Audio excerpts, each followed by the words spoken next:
स्वागत है आप सभी का हमारे चैनल सीजन विद जयश्री पर। दोस्तों, गार्डनिंग जो है वो सिर्फ एक पैशन नहीं है। गार्डनिंग मानसिक सुकून पाने का एक बहुत ही सुंदर तरीका है। पौधों के साथ समय बिताने से आपका तनाव कम होता है और मन हल्का महसूस होता है। एक तरह से कह सकते हैं कि गार्डनिंग जो है नेचुरल थेरेपी की तरह भी वर्क करता है। इसलिए मैं सभी को गार्डनिंग करने के लिए मोटिवेट करती रहती हूँ। गार्डनिंग में मुश्किल से 2 से 3 बातों का अगर आप ध्यान देंगे तो ये बहुत आसान हो जाएगा आपके लिए। सबसे पहली बात ये होती है सनलाइट। सनलाइट जो है वो प्लांट्स को बहुत ज़्यादा नहीं चाहिए। हमेशा प्लांट्स को शेड में ही रखना होता है। शेड में रखने पर क्या होता है कि सनलाइट तो मिलती है, लेकिन हल्की सनलाइट मिलती है जितने प्लांट्स को रिक्वायरमेंट होती है। जैसे देखिए मेरा ये शेड लगा हुआ है, तो इससे क्या होता है ना कि प्लांट्स को गर्माहट मिलती है, सनलाइट तो मिलती है लेकिन डायरेक्ट नहीं मिलती है, धूप छन कर मिलती है हमारे प्लांट्स को। तो प्लांट्स जो हैं वो डायरेक्ट सनलाइट नहीं चाहते हैं। मैं पॉट में लगे हुए प्लांट्स की बात कर रही हूँ, जमीन में लगे हुए प्लांट्स की बात नहीं कर रही। और दूसरी बात होती है वाटर।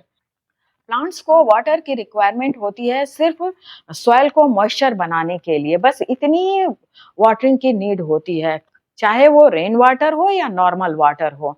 एक्सेस वाटर से प्लांट्स जो हैं वो गल जाते हैं और रूट जो है वो बिल्कुल कमजोर हो जाता है, फंगस लग जाता है और प्लांट्स की लीफ जो है वो ड्रॉप होने लग जाती है। इसलिए वाटरिंग पर भी काफी ध्यान देना पड़ता है। और तीसरी बात जो है जिसे मैं बहुत ज़्यादा इम्पोर्टेंट समझती हूँ वो है गुड़ाई। प्लांट्स को हर 10 दिन पर गुड़ाई की ज़रूरत होती है। अगर मिट्टी में गुड़ाई करते हैं तो उससे क्या होता है, मिट्टी के पोर्स खुल जाते हैं और उसमें बहुत अच्छे से एयरेशन होता है, जिससे कि प्लांट्स जो हैं वो बहुत अच्छी तरह से खुलकर ऑक्सीजन रिलीज़ करते हैं। तो ऑक्सीजन के लिए हमें हमेशा मिट्टी की गुड़ाई करती रहनी चाहिए। इससे क्या होता है कि अगर हम वाटरिंग भी करते हैं ना तो वो भी छन कर मतलब मॉइस्चर में बना नहीं रहता है। तो ऐसी छोटी-मोटी 2-3 चीज़ें जो है वो आप ध्यान रखेंगे तो गार्डनिंग का शौक जो है बड़े आराम से पूरा हो सकता है। इसमें कोई मुश्किल नहीं आती है। ये मेरा पर्सनल एक्सपीरियंस है।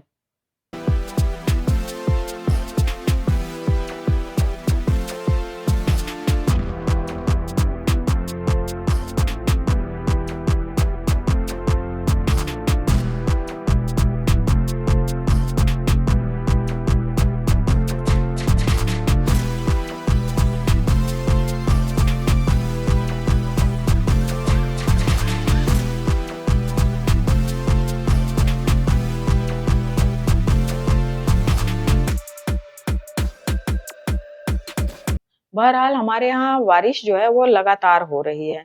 इससे हमारा गार्डन थोड़ा अस्त-व्यस्त हो गया था। मैं कई दिनों से इसे अरेंज करने में लगी हुई थी और काफ़ी मेहनत किया हमने इस पर। कुछ रिपोर्टिंग की, कुछ कटिंग्स लगाई, कुछ नर्सरी से नए प्लांट्स लाए और सब लाकर और सारा मैंने रीअरेंज कर दिया अपने गार्डन को। और ये इसका एक नया लुक हमारे सामने निकल कर आ रहा है, जैसा कि आप सब देख रहे हैं। तो आप सब भी हमारे गार्डन के नए लुक का आनंद लीजिए।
और ये देखिए यहाँ पर जो रैक लगा हुआ है, ये हमारा पूरी तरह से कैक्टस सेक्शन है या फिर हैंगिंग प्लांट्स जो होते हैं ना, वो मैं यहाँ पर रख देती हूँ तो वो लटकता रहता है।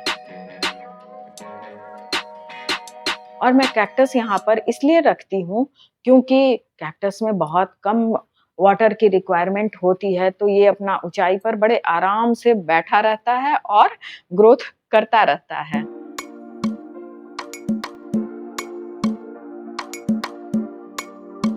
इसी तरह से इस लंबे से रैक पर भी मैं छोटे-छोटे पॉट ही रखी हूँ यहाँ पर।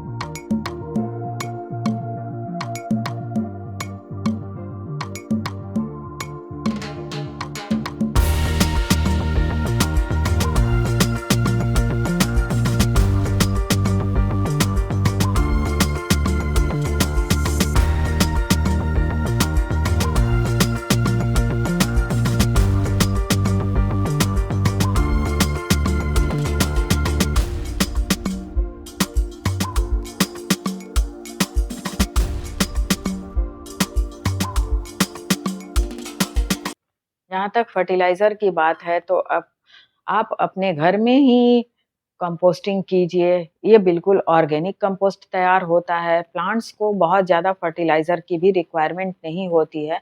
तो ज घर में जो बना हुआ ऑर्गेनिक कंपोस्ट होता है, वो बहुत ही लाइट होता है। तो अगर आप इसका इस्तेमाल करेंगे तो बहुत अच्छा रहेगा। वैसे आजकल मार्केट में बहुत तरह के फर्टिलाइज़र मिलने लगे हैं। मैं अगर सभी की बात करने लगूँ तो वीडियो बहुत ज़्यादा लंबा हो जाएगा। तो आप अलग-अलग प्लांट्स की अलग-अलग फर्टिलाइज़र की रिक्वायरमेंट होती है, तो आप उसी के अकॉर्डिंग अपने प्लांट्स को फर्टिलाइज़र दीजिए।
ये हमारे घर के बाहर यानी आउटडोर एक छोटा-सा गार्डन है।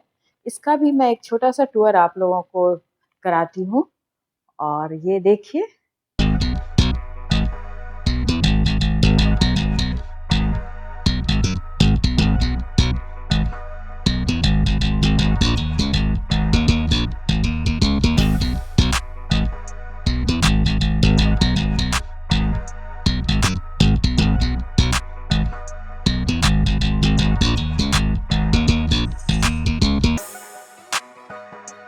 तो दोस्तों कैसी लगी आप लोगों को हमारे गार्डन की ये न्यू अरेंजमेंट? इसमें अगर कोई कमी रह गई होगी तो आप मुझे ज़रूर बताइएगा और गार्डन का कौन-सा सेक्शन आपको ज़्यादा अच्छा लगा ये भी बताइएगा। वीडियो अच्छी लगे तो इसे लाइक और शेयर कीजिएगा और हाँ, एक प्यारा-सा कमेंट ज़रूर दीजिएगा फ्रेंड्स। अगली बार फिर मुलाकात होगी कुछ इसी तरह की नई और इंटरेस्टिंग वीडियो के साथ। तब तक के लिए bye bye friends and keep gardening and support nature friends.